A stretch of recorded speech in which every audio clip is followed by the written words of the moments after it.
Live to Moscow now, Rory Challands following this story for us. It's a bolt from the blue, really, this visit, Rory, though you were saying that even yesterday at work or leaving work you thought something might be up. Yeah, that's true. I mean, this was a trademark Putin piece of political theatre, really. He does these sorts of things so regularly that we shouldn't really be surprised by them anymore. But yes, things are now starting to make sense. As I was leaving work yesterday, the traffic in central Moscow was at an absolute standstill. Many of the main thoroughfares through the capital were blocked off by police, and as I cycled over the river, a presidential helicopter, flew very low down the river just over my head. Now, it seems very likely, from what we know now, that it was President Bashar al-Assad who was in that helicopter. So what do these two men talk about? Well, we know that they discussed the obvious things, the Russian air campaign in Syria and how this is supporting Bashar al-Assad's ground offensive. But the big question remains, how much did Vladimir Putin push President Assad on a transfer of power, for him to leave power? Now, there are those who have been talking in Moscow saying that Moscow is not particularly wedded to Bashar al-Assad as long as whatever happens in the political resolution of this conflict, it leaves Moscow's interests in the region relatively unscathed, and that a leader is in place in Syria that Moscow can work with. But every time the West has assumed that Moscow might be just about to give up on President Assad, Moscow seems to have done exactly the opposite, doubling down, stepping in to prop up its longtime ally. OK, thanks for that. Rory Challands is live in Moscow there. We will go to Amman, Jordan now to speak to Mouin Rabbani, who is the former head of political affairs for the office of the UN Special Envoy in Syria. Thank you for your time. I'm sure that Presidents Assad and Putin have their communication lines open quite regularly. I'm sure they talk quite often. What's the significance of him going there, other than the fact that this is Bashar leaving the country for the first time in 4 years?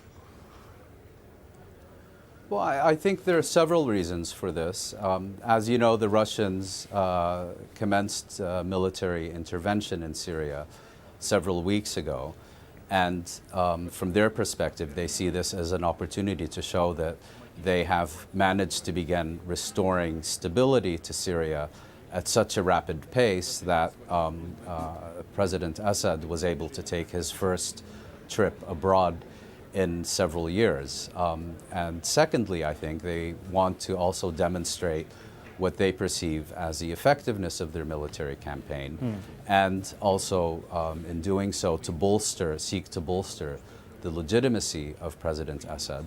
And last but by no means least, also to demonstrate that they are actively pursuing not only a military campaign, but also a political solution.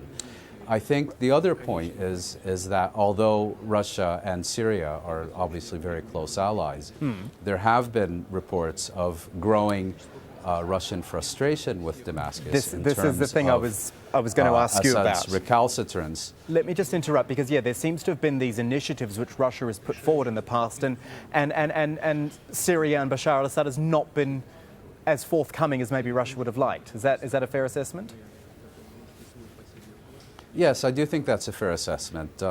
Moscow in the last year has put forward a framework for a political settlement whereby, rather than having a fully empowered transitional governing body which would effectively marginalize Assad, there would be a national unity government in which Assad would more or less remain in control. Nevertheless, Syria's emissaries to the Moscow talks have been seen as less than sufficiently cooperative by Moscow.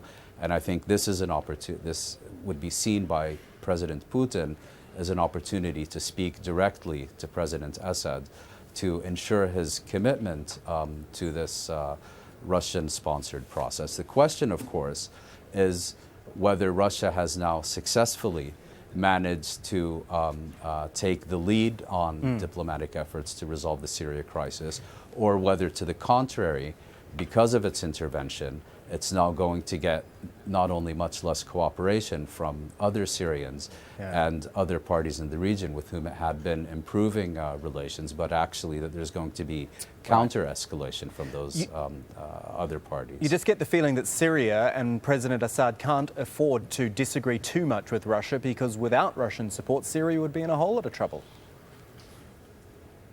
That's precisely correct, but it is also true that Russia has no alternative within Syria to President Assad. This is not a one-party state in the sense that you can remove the party leader and replace him with another member of the Politburo, so to speak. This is very much a family regime, an autocracy that is very much centered on the person of Bashar al-Assad.